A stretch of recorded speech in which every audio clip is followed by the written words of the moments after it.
Isko, sa Matthew chapter 6, verse 1. Mingon, beware of practicing your righteousness before men.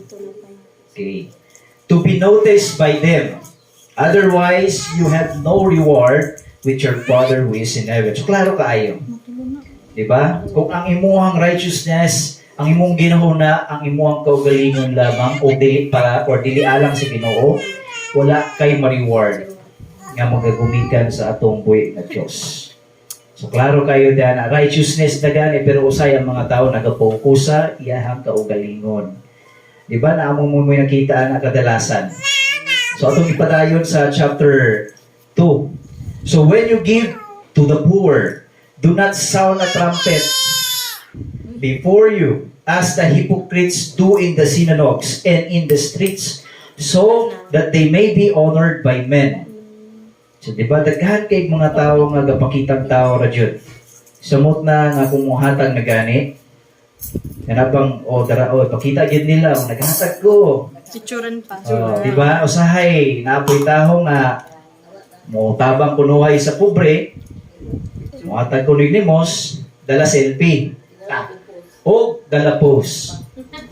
Usa may ilahang tumong ni ana. Ngano kaya imo nadto? Self-righteous.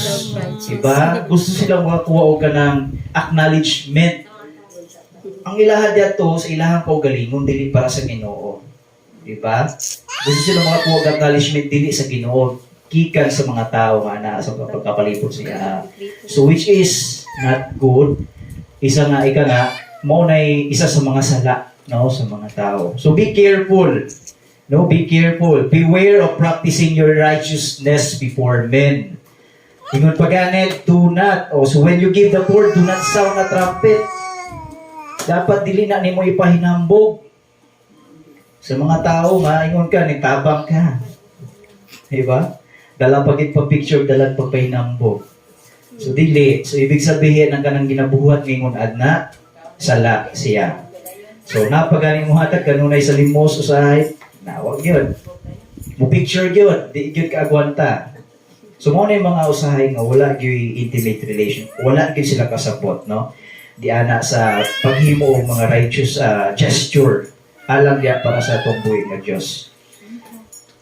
Okay? So dili lang sa mayon ani nga pamaagi, aduna pud usahay nga di pud pati sa prayer. Di ba? Naapod sa prayer. So, atong natawag sa Matthew chapter 6, verse 5 to 8.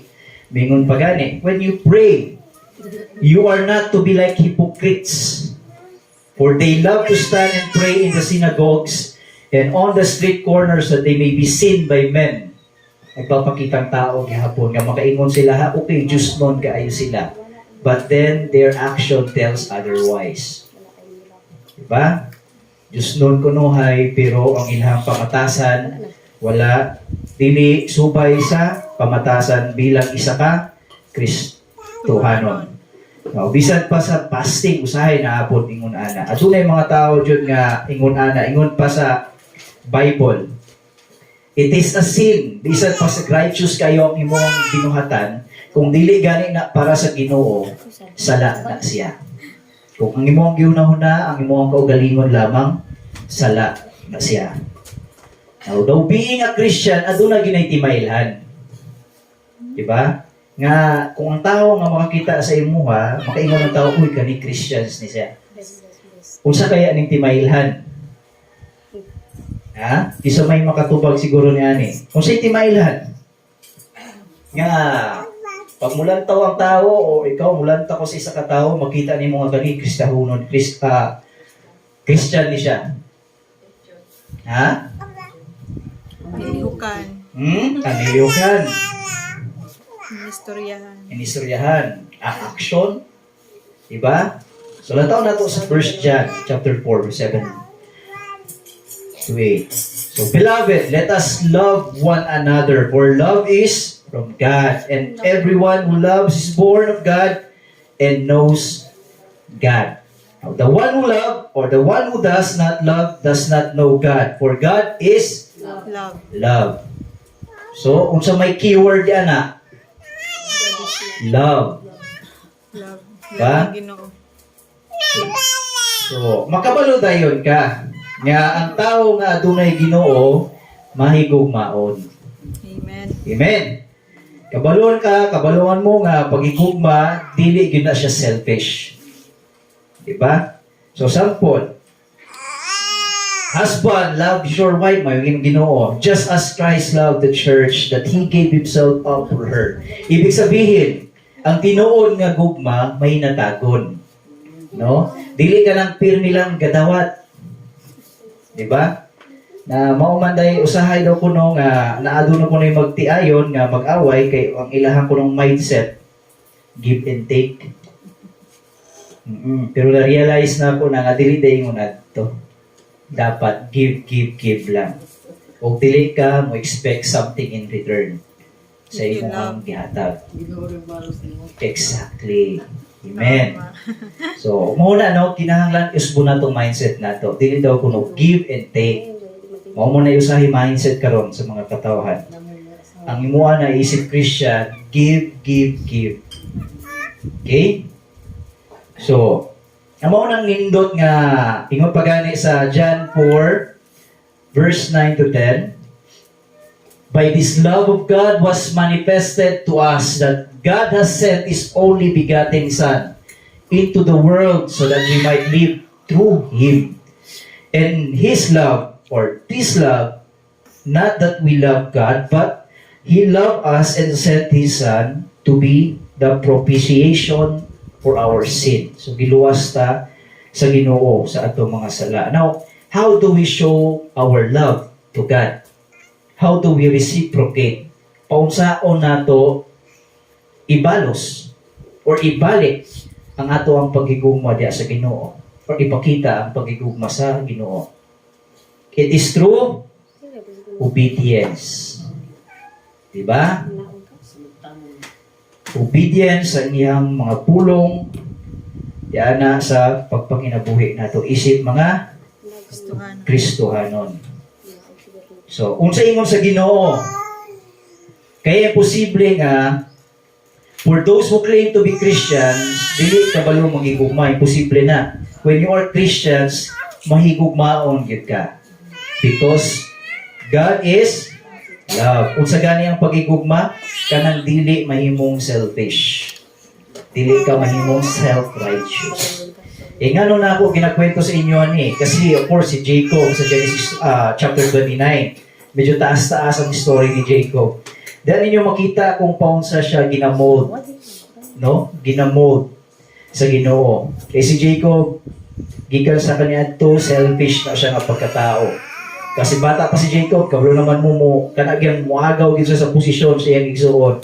Di ba usahay na yung mga tao gid mayon ana nga kada bang naapo usahay ginikanan no nga adunay anak unya ang ingon sa mga anak. Ma, proud pa kay ma, wa ko kabayad kong sahi. Wa titri ko. Ingon ang ginikanan, ang galing mo na. Wais ka. Wala ba gina-encourage pag niya, di ba? Just dili ginamayo. Kaya napingon nga ma, nikat ko sa pila, nilisot ko dito, anak ko niya dito sa pinakolahi. Agoy, nanay lang na. Mayroon pag yun ang parents, maayo ka anak. Manang-mana ka sa mama mo. O diba? Which is mga usay di mabantayan, naiuban nga mga tao. Yun. O diba? Pero tao mo yung mga senior citizen, wala na tayo problema. Automatic yun na. Pero katong mga anak ba na gina-encourage pag yun nila mga anak nga. O sige lang cut ka sa pila, maayo kay ka anak. Wise kay ka. Manang-mana ka sa mama. May nanana ba? Pero mo na yung mga pagtulunan nga dili yun maayo. Kung magtag ko ang bata sa mandayon. So walay ethics nga or walay values no nga which is supposedly dapat makuha po sa mga parents. Ato ipadayon ng kwento, no? Atong ikwento taphaw ang kaning istorya ni Jacob. So sa Genesis chapter 29 verse 1 to 9. Wala na yan. Sayang. Ako na lang ning isa-isa no nga kung say nahitabo ako shorten. ang story ni Jacob. So, sa Genesis 29, chapter 1, then Jacob went on his journey. So, pinatawa na si Jacob. And then came to the land of the sons of the east. Now, he looked and saw a well in the field. Kung sa ganin ang well sa Bisaya? Tabay. O, tabay. And behold, adunay 3 flocks of sheep were lying there beside it. For from that well they watered the flocks. Now the stone of the mouth of the well was large. So adunay tabay, aduna ko na nakita si Jacob nga tulo ka flocks o kaning mga karnero ba ning tawagan ni tayo, no? O karnero. Nga din dito ginapainom, no? Ginapainom og tubig ang mga karnero. When all the flocks were gathered there, they would then roll the stone from the mouth of the well and water the sheep, and put the stone back in the place, the mouth of the well. Ang kaning tabay ko no, aduna ko no'y taklog. Oo nga, dako kayong bato. So, aron nga mapainom og tubig ang kaning mga karnero, kinahanglan aswaton og abriyon to. Aron nga of course, mapainom nila. Now, Jacob said to them, "My brothers, where are you from?" Aduna siya nakita ng mga tao dito. Nangutana si Jacob, and they said, "We are from Haran." So nalipay si Jacob, no? And he said to them, "Did you know Laban, the son of Wahor?" And they said, mingon ang taho, "Yes, we know him." And he said to them, nangutana si Jacob, okay lang ba sila? Mga parente man dito uto niya. And they said, of course, 90 years na kunuhay sila, wala nga magkita. Gikan na itong mga kaparentihan pa o mga karelatives nila. 90 years, mantakay ninyo, 90 years. Siyempre, malipay yun ka, nakamakabalo ka nga, aduna pa na kay mga kaparentihan dito nga lugar, which is dito man good padulong si Jacob, no? And then, he said to them, "Is it well with him? Okay lang ba sila?" Mingon og mitubag tong tao nga, "Yes, it is well, and here is Rachel, his daughter coming from the sheep." Okay. So he said, "Behold, it is still high day. It is not time for the livestock to be gathered. Water the sheep and go pasture them." So naaboy impatient si Jacob. Gusto niya ang kaning kunong mga karnero nga naa na din na, painom mo na og tubig, alagao na. So may utong tao, dili. So, but they said, "We cannot." Dili pa daw kunuhay. Dili pa nila pwedeng painom to, hantod dili pa mga butong uban. So napay mo padulungay, which is mo itong ginadala ni Rachel. So while he was still speaking with them, may abot si Rachel galakaw. Padulong na dito sa well. Kanya nakita ni Jacob si Rachel. Murang nalabak per side siya ba? Slow motion nakita ni si Rachel galakaw. Gadalag mga karnero. Ingonana, no? So he was still speaking with them. Rachel came with her father's sheep, for she was a shepherdess. Okay. So when Jacob saw Rachel, the daughter of Laban, his mother's brother, and then the sheep of Laban, his mother's brother, Jacob went up and rolled the stone from the mouth of the well and watered the flock of Laban, his mother's brother. So nagpakitang gilas na ituon si Jacob nini. Kita pa lang niya si Rachel, iyon na na yung iaswat tong bato sa tabay. Nga katong bato day kunuhay, bukat day kunukayan siya. Kinalang dayungan na kaning mga 5 o 3 ka tao ba. Pero siya, pakita niyang Rachel, pakita ang gilas na, yan ang giaswat siya lang usa. So nakita niyo ba yung nagpakita ang katong siya ba? Pakita ang gilas. Ana. Oo, so, then Jacob kissed